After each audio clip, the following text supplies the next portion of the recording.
Amém. Abre sua Bíblia no livro de Atos, capítulo 1, estaremos lendo o verso 8. Diz assim: Mas vocês receberão poder ao descer sobre vocês o Espírito Santo, e sereis minhas testemunhas, tanto em Jerusalém, como em toda a Judéia e Samaria e até os confins da terra. Amém? Vamos orar. Senhor, nós te adoramos e te bendizemos, Pai, por mais essa oportunidade que Tu nos concede de estarmos, Senhor, meditando, Senhor, na Sua palavra. Senhor, sabemos que Sua palavra é santa, viva, Senhor, e fiel. Senhor, e eu peço a Ti que através do Teu Espírito Santo esteja falando em cada coração nessa noite, Senhor, segundo aquilo que for proposto em Teu coração, ó Deus. Que Tu tenha liberdade de agir no meio do Teu povo, ó Pai, e que a glória do Seu nome, ela venha a ser manifesta, Senhor, em nossas vidas, ó Deus. Assim, Senhor, nós te pedimos e te agradecemos por tudo, ó Deus. No nome do Teu Filho Jesus. Amém. Se sentar. Pastor Eliezer me passou a responsabilidade de pregar, né? E num assunto que é uma responsabilidade, né? A responsabilidade cristã, né? A igreja da atualidade, ela fala muito em missões, né? E nós sabemos que essa é uma necessidade daqueles que ainda não ouviram falar de Jesus, e também é uma obrigação de nós, igreja do Senhor. João, capítulo 15, verso 14, Jesus vai dizer para os discípulos: vocês sereis os meus amigos se fizerdes o que eu vos mando. E esse é um dos mandatos de Jesus. E Jesus, ele coloca uma responsabilidade muito grande sobre nós, igreja do Senhor, de estarmos obedecendo esse mandato de Jesus, né? O cumprimento do ID de Jesus, ele é uma evidência clara do nosso relacionamento com Cristo. E mais adiante, da nossa realidade, né? Nós também vemos que muitos erros da igreja atual, né?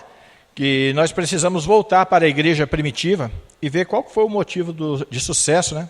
Do seu crescimento no campo missionário. Então, nós temos essa responsabilidade de fazermos a obra do Senhor, de cumprir o ID de Jesus para levar o Evangelho. Nós temos essa obrigação com Cristo, né? Ele fez a obra, aquilo que lhe cabia como a obra que nós não poderíamos fazer, mas ele deixou a obra que nós podemos fazer. E ela está em forma de obrigação. Só que, ao cumprir o ID de Jesus, é necessário que nós prestemos atenção em algumas coisas, porque nos tempos que nós estamos vivendo, nós temos visto tantas mazelas, né? Tanta coisa errada, até no cumprimento da missão que Cristo confiou à igreja.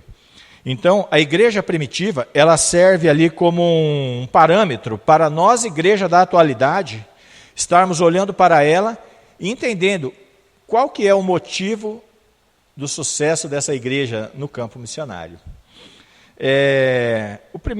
A primeira evidência é que ela se fortalece no Senhor. Essa foi uma ordem do apóstolo Paulo à igreja de Éfeso. Lá na carta de Paulo aos Efésios, capítulo 6, verso 10, o apóstolo Paulo vai falar: fortalecei-vos no Senhor e na força do seu poder. O maior missionário chamado por Jesus, ele deixa claro que a igreja ela precisa estar fortalecida com o poder que vem de Deus.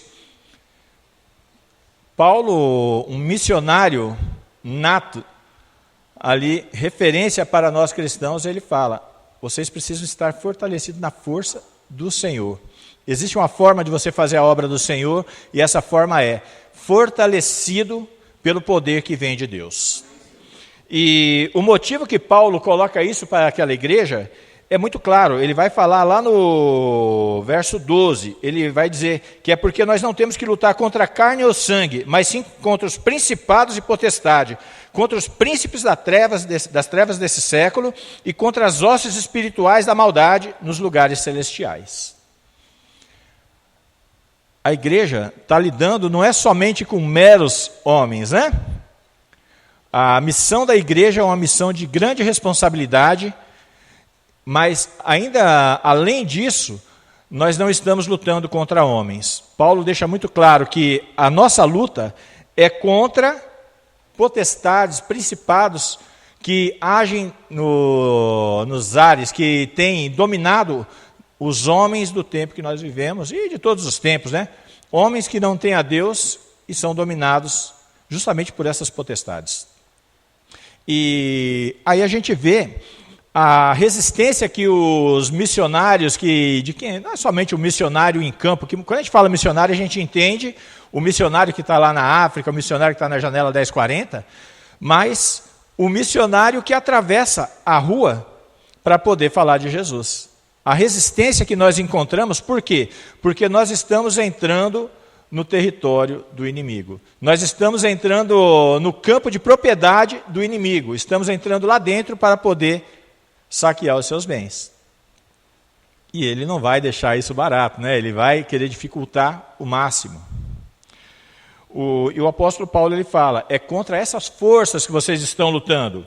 Então, é fato que a evangelização ela é feita por homens e a homens. Mas Paulo revela que no processo de libertação do homem, nós teremos a oposição daqueles que lutam contra Deus. Então, existe uma luta que nós não podemos contemplar. A luta que nós vemos é essa resistência do homem caído à vontade de Deus. Porque o homem caído ele gosta de pecar. O homem caído ele gosta daquilo que ele faz. Mas a batalha que nós não vemos é a batalha espiritual. Eu me lembro da passagem ali de Eliseu, né? O jovem preocupado, Senhor, o exército está acampado aqui em volta, e agora? Vamos correr, o que a gente vai fazer, né? Que o negócio está feio. E Eliseu ele pede para Deus que abra os olhos daquele jovem para que ele veja. E diante da oração de Eliseu, a gente vê que os olhos do jovem ele é aberto e ele contempla todo o exército de Deus que está ali, lutando também. Então, existe uma luta que vai além daquilo que nós estamos vendo. E é por isso que a igreja do Senhor ela tem que estar fortalecida. É por isso que muitas vezes os homens eles não têm êxito nessa área de evangelização, nessa área de missões, porque eles tentam fazer a obra da forma que eles acham que tem que ser feita. Mas eles não se fortalecem no poder que vem de Deus. O poder prometido por Jesus, ele não é uma energia, mas ele é uma pessoa. E a igreja ela não precisa de algo, mas ela precisa de alguém. O poder que reveste a igreja, ele não vem da terra, ele vem dos céus, e nós temos um companheiro de missão totalmente poderoso para nos capacitar na missão que foi dada por Jesus. Jesus, ele fala em João 14,16, e eu rogarei ao Pai, e ele vos dará outro consolador para que fique convosco para sempre. Jesus, ele sabia da necessidade que nós, servos do Senhor, nós, igreja, escolhida para anunciar as boas novas do Senhor, teríamos. E Jesus fala, eu estou indo para o Pai, mas eu vou mandar outro consolador. E esse ele vai estar com vocês. Essa é uma necessidade que os servos de Deus têm. Eu lembro até de Moisés, né? Deus fala para Moisés, eu estou te enviando lá para você falar com o faraó para libertar o meu povo. Ah, Senhor, mas eu sou pesado de língua, Senhor, eu não sei falar. Moisés, mas eu vou com você, bota a mão no peito, está leprosa, tira a mão, bota de novo, agora está limpa. Pega o seu cajado, lança no chão, vira serpente, agora pega o cajado, pega a serpente, agora vira cajado. E o Senhor começa a mostrar sinais, e Moisés está, não, mas o Senhor manda outro, está difícil, né? E de repente Deus fala, então leva Arão. Então agora eu vou. Eu fico olhando a confiança, mas essa é uma necessidade que muitas vezes os servos de Deus têm, de saber que não estão sozinhos. Foi Isaías, né, que lutou contra os 400 profetas de Baal, né? Elias, que lutou contra os 400 profetas de Baal e entrou na caverna. Ele peleja contra 400 profetas e, de repente, diante de uma ameaça, ele entra na caverna. Ele se sente ali desamparado, se sente sozinho. Irmãos, e é por isso que o Senhor, ele pega você e te congrega em igreja. É por isso que existe essa necessidade tão grande de nós, servos de Deus, não nos afastarmos da casa do Senhor, de não nos afastarmos da comunhão com os santos, porque nos tornamos vulneráveis. E veja só, ele não estava sozinho, mas ele não sabia disso, né? Como que o Senhor fortalece? O Senhor providencia ali o sustento para ele, mas Deus fala para ele, ó, ainda existe ali mais 7.000 joelhos que não se dobraram diante ali de Baal. Olha só, eu não sei como que tem sido sua caminhada, quais que têm sido as suas lutas, mas a palavra de Deus nos garante que nós temos um Consolador, que Ele é conosco todos os dias. Essa obra que Jesus ele confiou, não somente a mim, mas a você, ela é ali autenticada pelo poder de Deus. Ela não é pelas minhas forças, pelas suas forças. Se for pelas nossas forças, nós não conseguimos, porque já foi falado contra o que nós estamos lutando. Contra inimigos que não se cansam, não se fadigam, não dormem. E é por isso que nós precisamos de um companheiro de missão, né? Tão eficaz quanto o Espírito Santo. E é Ele que Jesus promete para nós, servos do Senhor. Amém? Outra coisa que a gente precisa ver é que o Espírito Santo ele será o nosso auxílio. É através dele que nós aprendemos. E ele estará pronto a nos auxiliar no momento oportuno a respeito de Jesus. João 14, 26. Jesus vai falar: mas aquele Consolador, o Espírito Santo, que o Pai vos enviar em meu nome, esse vos ensinará todas as coisas e vos fará lembrar tudo quanto vos tenho dito. Outra finalidade do Espírito Santo é tornar vivo aquilo que aprendemos de Jesus. Por isso que é necessário não somente termos Ele em companhia para fazer a obra do Senhor, mas o convidarmos para fazer parte dos nossos estudos, das nossas leituras, da nossa comunhão com Deus, buscando a Deus na palavra, buscando a Deus em oração. É necessário que nós estejamos ali amparados, porque é Ele que vai nos fortalecer nesses momentos, é Ele que vai nos ajudar a nos fortalecer na peleja, é Ele que vai nos fazer lembrar daquilo que Deus nos falou. E a pergunta que fica para mim e para você como igreja: como tem sido o nosso relacionamento com Deus? Como tem sido o nosso relacionamento com o Espírito Santo? Será que nós temos tentado lutar essa luta com as nossas forças ou temos buscado fortaleza no Senhor? Essa é uma pergunta pertinente para nós como servos de Deus. Porque que o terreno pelo qual nós estamos trilhando é um terreno hostil, acho que não é novidade, né? E isso independente de onde você estiver. Pode ser na escola, pode ser no trabalho, pode ser onde estiver. Você vai ter essa resistência. E por isso é necessário que você, jovem, que você, marido, você, mulher, você, filho, estejamos em comunhão constante com o Espírito de Deus. Amém? Outra coisa que nós precisamos olhar para a igreja primitiva é que ela é testemunha do seu Senhor. A palavra testemunha, no nosso dicionário, né, ela vai dizer que é a pessoa que testemunhou, que assistiu a um acontecimento ou um fato. Então, testemunha é aquele que viu algo acontecer. E olha só, quando você é convocado para um tribunal, ninguém está preocupado o que você acha a respeito daquilo que aconteceu. Ninguém é convidado para ir num tribunal para falar o que você acha disso. Não é essa a finalidade de uma testemunha. Mas a finalidade da testemunha é falar a respeito daquilo que ele viu ou ouviu. E a partir desse testemunho, desse relato, daquilo que aconteceu, será tomada uma decisão. Então, o que a gente vai ver é que Jesus ele não estava pensando em estimular os discípulos ali a ficarem contando um para os outros ali, como numa forma de competição ali, quem que recebeu mais bênção do Senhor. Essa não era a intenção de Jesus. O que a gente vai ver é que isso é uma realidade dos dias que nós estamos vivendo, né? Nós vemos as pessoas testemunharem. Geralmente, quando eles falam que vão testemunhar, eles falam das bênçãos que eles receberam de Deus. E como eles foram abençoados, né? Irmãos, e não entendam, eu não estou dizendo que isso não é permitido, tá? Você deve sim contar esse testemunho das bênçãos que recebemos do Senhor, ele é necessário, porque é através dele que muitas pessoas que estão passando por dificuldades, às vezes até problemas parecidos, né? Eles vão encontrar alento, porque você pode ver que geralmente o ser humano ele tem essa capacidade de se lembrar de Deus em última instância, né? Ele vai tentar pelas forças dele, ele vai procurar o amigo, ele vai procurar tudo quanto é coisa, por fim ele se lembra de Deus.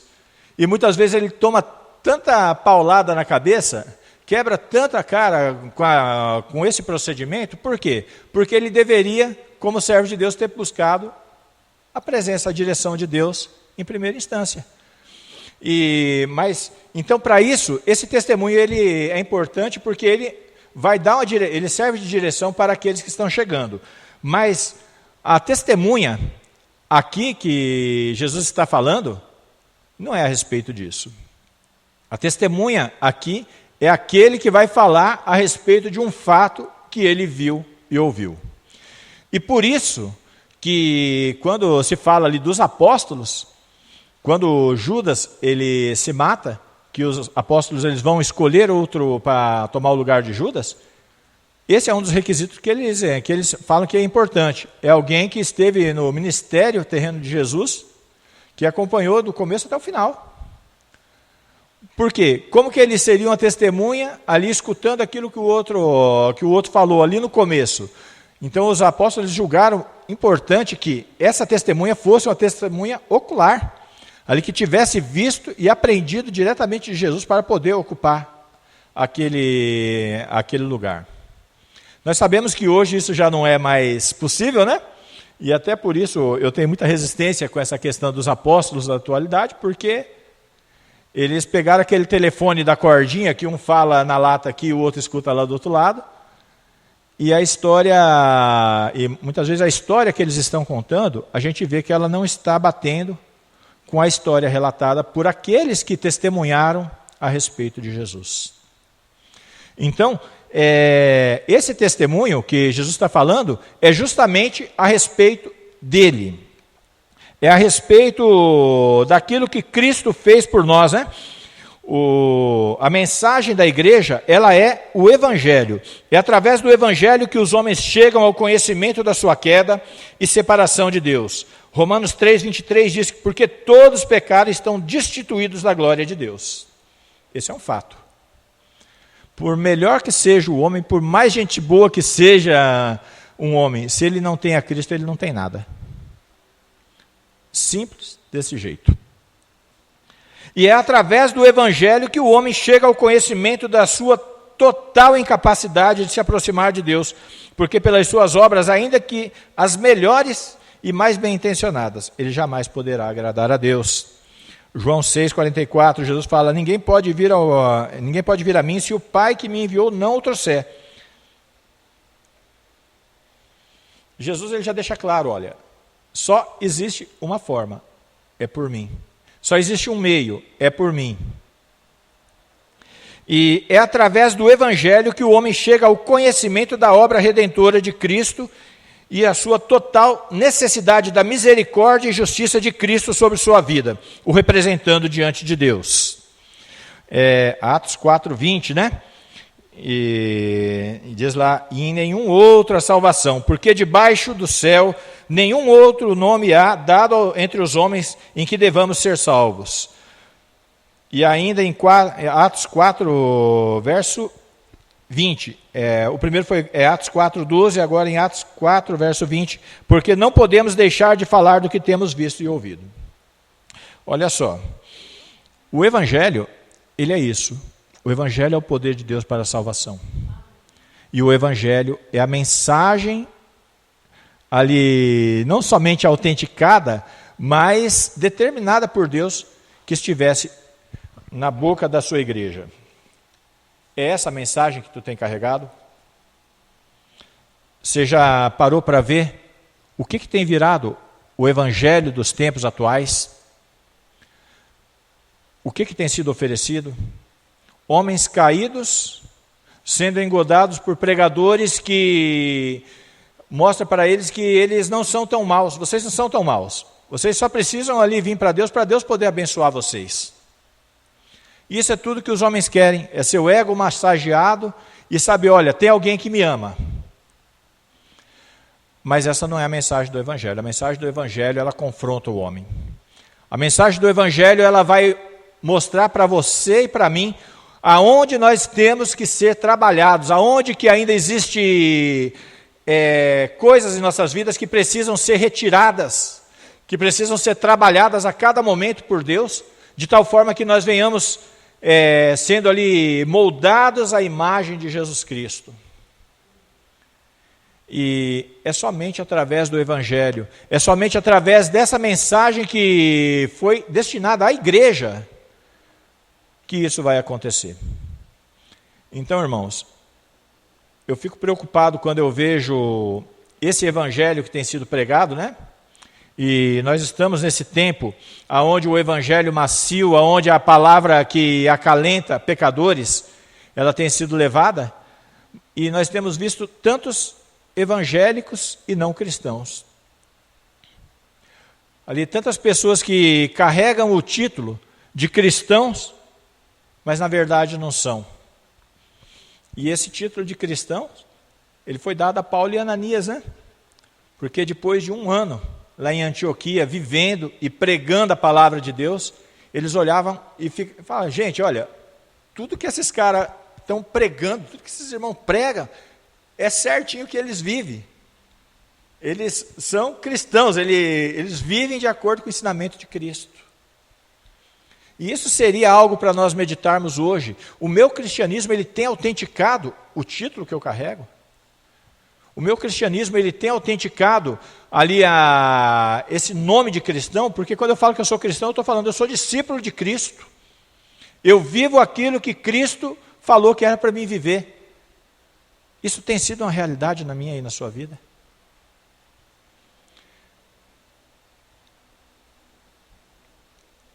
Então, irmãos, nós precisamos prestar atenção nessas coisas, precisamos nos policiar também como servos de Deus, porque como seres humanos, muitas vezes nós temos essa necessidade de socialização, ali de acolhida no meio onde nós vivemos, né? E talvez por isso nós temos visto tantas igrejas ali amenizarem a pregação, ali para poder proporcionar uma acolhida. E depois que essas pessoas vêm, elas também não escutam a verdade e continuam o mesmo mundano que estava lá no mundo, agora dentro da igreja. E precisa ser trabalhado, ele precisa ser confrontado pela palavra de Deus. Eu fico olhando João Batista, quando ele começa ali, quando sobressai o ministério dele, os homens chegando e falam, raça de víboras, quem vos ensinou a fugir da ira futura? Arrependei-vos. Arrependimento. Mas me arrepender do quê? Se arrepender dos pecados, da afronta constante que o homem comete contra Deus. Essa é a mensagem do Evangelho, da necessidade que o homem tem de ter um Salvador, ter alguém que lhe represente diante de Deus. Mas essa palavra, ela não é a palavra muito gostosa de se ouvir, né? E muita gente tem amenizado a pregação por causa disso.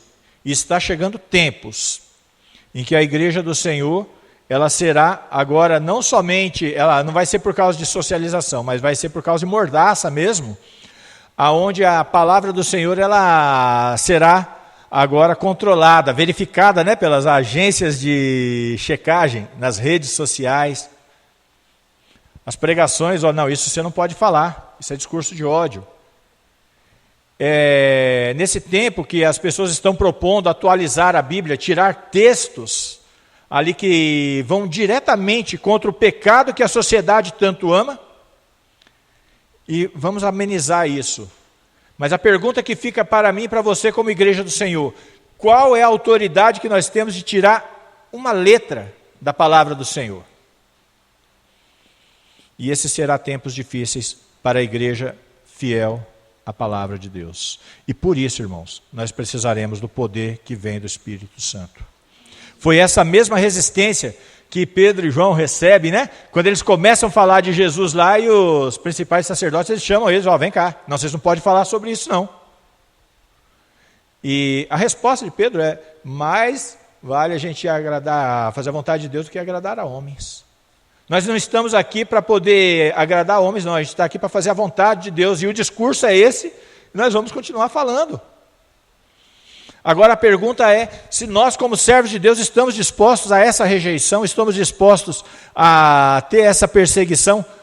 Eu quero saber se nós como cristãos estamos dispostos a ter nossas redes sociais perdidas, porque muita gente se fala, perdeu o Facebook e acabou. Vai precisar de psicólogo para poder lidar com essa situação.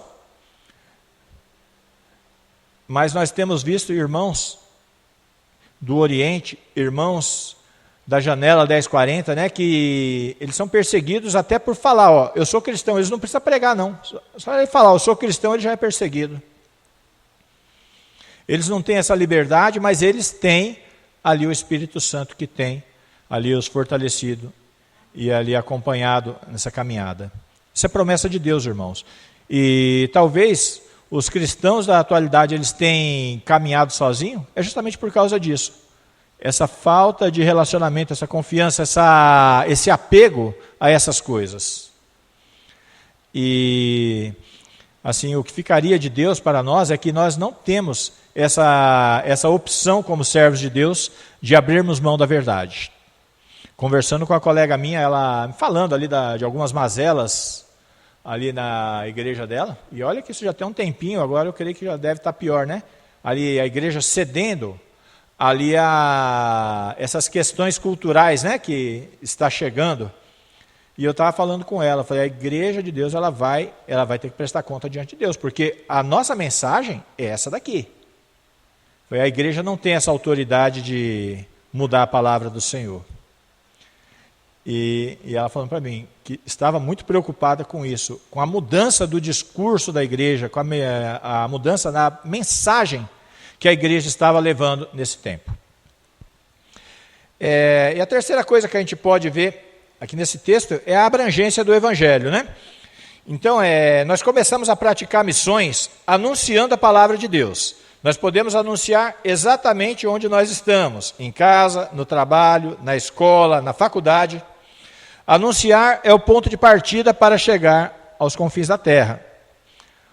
Jesus ele fala para os discípulos, vocês serão minhas testemunhas em Jerusalém, Judéia, Samaria e confins da terra. Jesus ele começa a fazer ali uma progressão de distância ali, né? E isso aí se a gente olhar, o nosso campo missionário ele começa aqui. Mas você pode ver, assim, muitas vezes a dificuldade que nós temos a nossa correria do dia a dia, de estarmos falando com os vizinhos. Porque geralmente você levanta cedo, toma banho, troca de roupa e vai para o serviço, e o vizinho a mesma coisa. E quando você volta cansado, o vizinho também está chegando cansado, e assim vai essa correria. Mas assim, o campo missionário, ele começa aqui.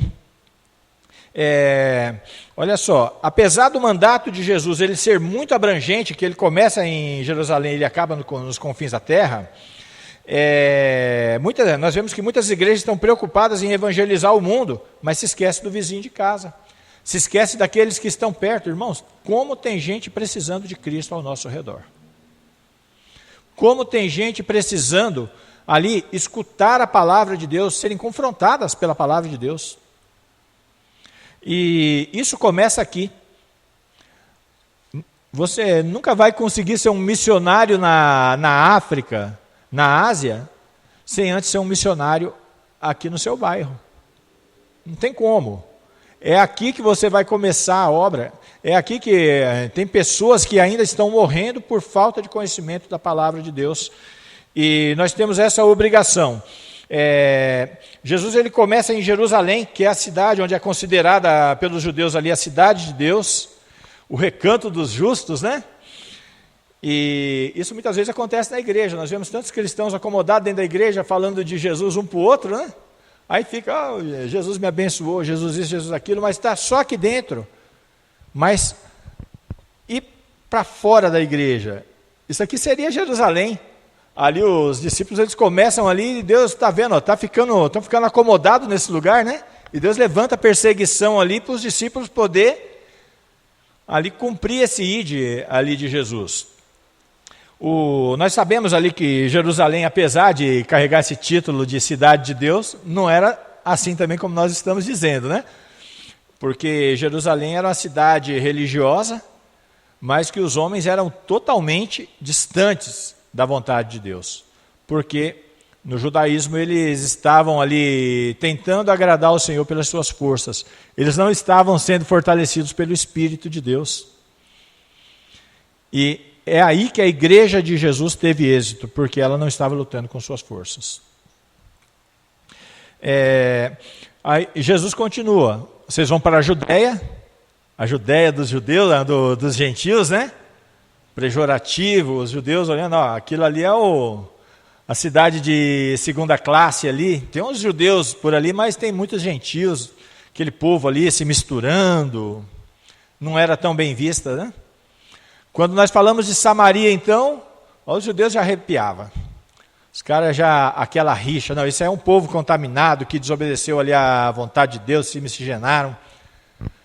E os judeus olhavam para aquele povo como se eles fossem ali desprezados por Deus, esses aí não tem mais jeito. Agora, o interessante é que Jesus ele vai abrangendo, olha.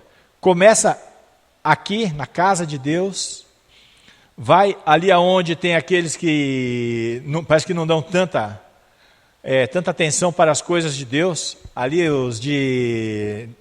ali da Judéia, vai para Samaria, aqueles que não querem nada com Deus, e vai progredindo até os confins da terra. Jesus ele vai colocando ali de forma progressiva, né? E Jesus, agora uma coisa que é necessário a gente olhar ali no texto, é que Jesus ele não disse, vocês começam em Jerusalém, depois vai para a Judéia, depois vai para Samaria, depois vai para os confins da terra. É tanto em Jerusalém, como na Judéia, como na Samaria e até os confins da terra. O que Jesus está falando para os discípulos é que essa é uma obra contínua. Ela não é para vocês começar aqui, só quando acabar aqui que você vai para lá. Jesus está falando, a messe ela é grande, e ela necessita de trabalhadores em todos os lugares. Então, a igreja do Senhor, ela tem que estar trabalhando aqui, na casa de Deus, nos arredores da casa de Deus, na nossa cidade, e abrangendo, mas isso em todo o tempo. Essa é uma obrigação da igreja, porque muitas vezes a gente acha, não, o trabalho aqui está pronto, agora eu vou lá para outro bairro, e deixo o bairro aqui parado. E Jesus ele fala uma coisa bem interessante, eu não anotei a referência, mas eu lembrei dela agora. Jesus ele fala que uma casa que estava ali com espíritos imundos, ela é limpa, né? E aí o espírito imundo ele sai pelo mundo para procurar descanso e ele não vai encontrar. E quando ele volta, ele encontra aquela casa vazia, limpa, mas desocupada. E aí ele volta e traz mais 7. E aí o estado é pior. A igreja não tem essa opção de, não, eu já evangelizei o bairro aqui, agora eu vou lá para o outro. Não, a igreja ela tem que manter ali os seus campos de resistência o tempo todo. O que Jesus está falando é tanto em Jerusalém, vocês já estão evangelizando aqui, continue aqui, mas vão para a Judéia, vão para Samaria e vão até os confins da terra. Essa é a obrigação da igreja, de ser presente em todo lugar e em todo tempo. A igreja não tem essa opção de falar, não, agora eu já fiz aqui, eu vou para lá. A igreja ela tem essa responsabilidade de, eu conquistei esse campo aqui, então aqui vai ter uma resistência, aqui vai ter pessoas que estarão lutando, estarão defendendo a obra de Deus aqui nesse lugar. Amém?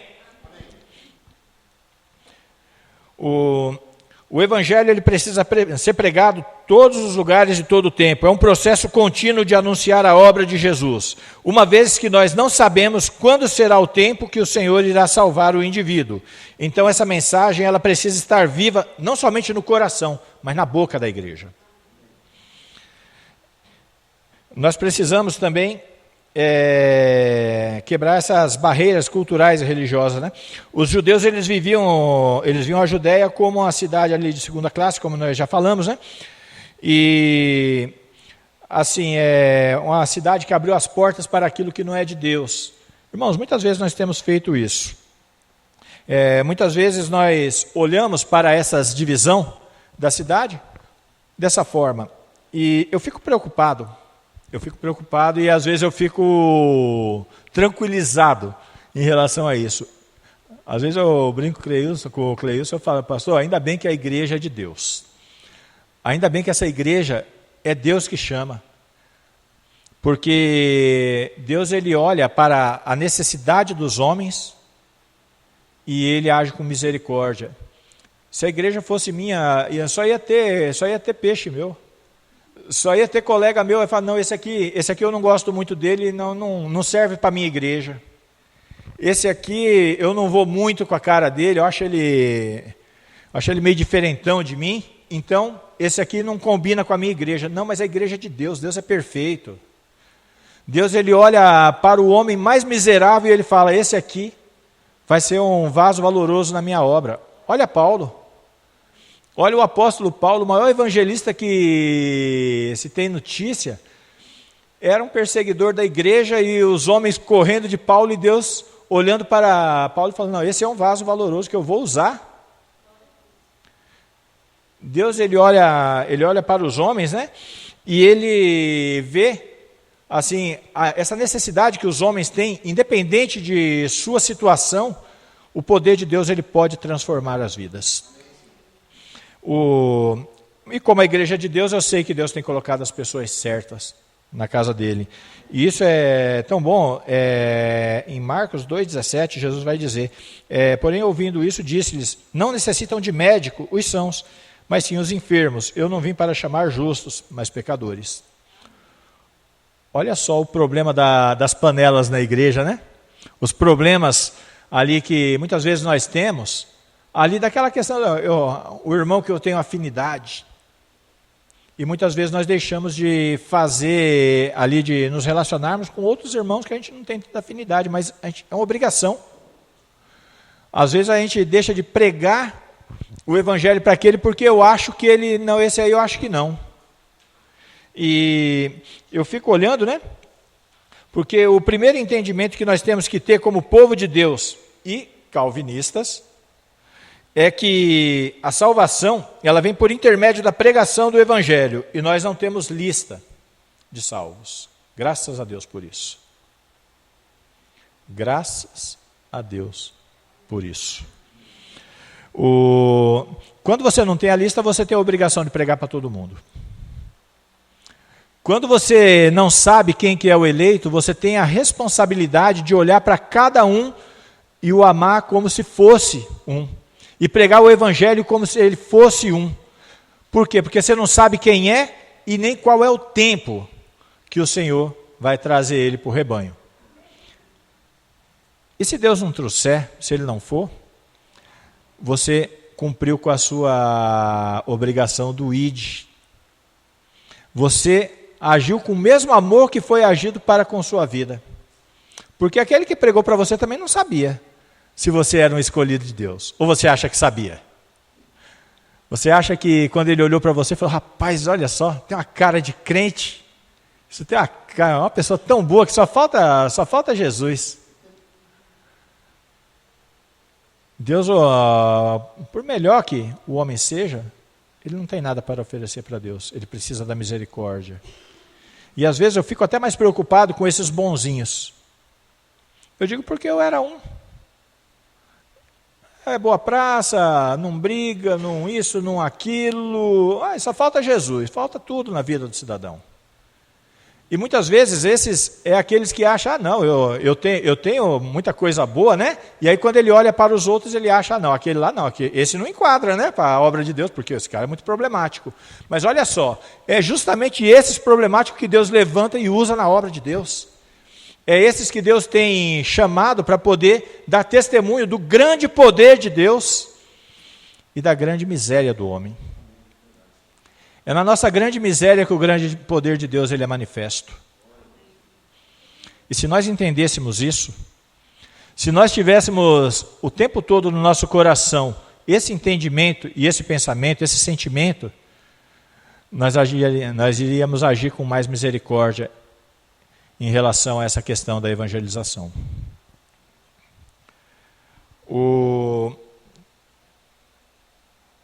Jesus ele diz também em Marcos 16,15: ide por todo mundo pregar o evangelho a toda criatura.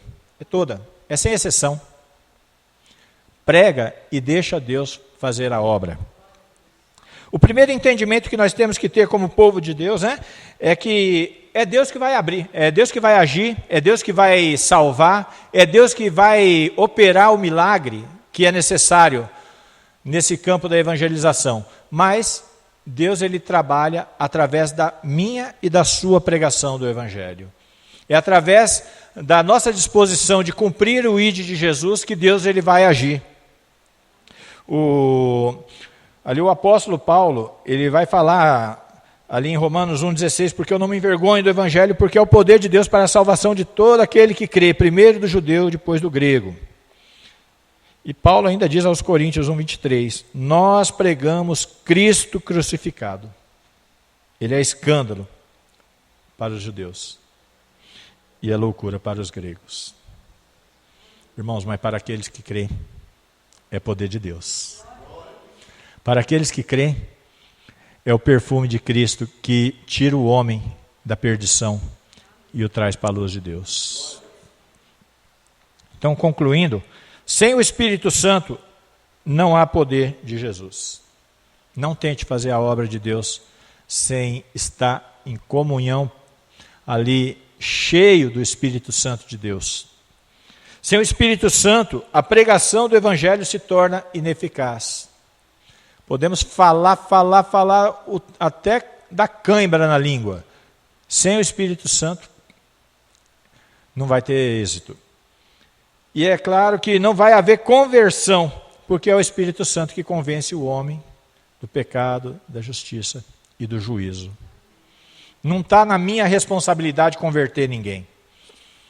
Não está na sua responsabilidade de abrir a cabeça do homem e colocar, e obrigar o homem a se converter. Mas está na minha e na sua responsabilidade falar do Evangelho de Jesus.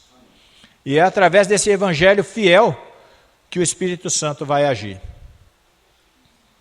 Os discípulos eles foram enviados para contar que tinham visto e ouvido, porque parte da sua missão era, ali como diz em Mateus 28:20, ensiná-los a obedecer tudo que lhes ordenei.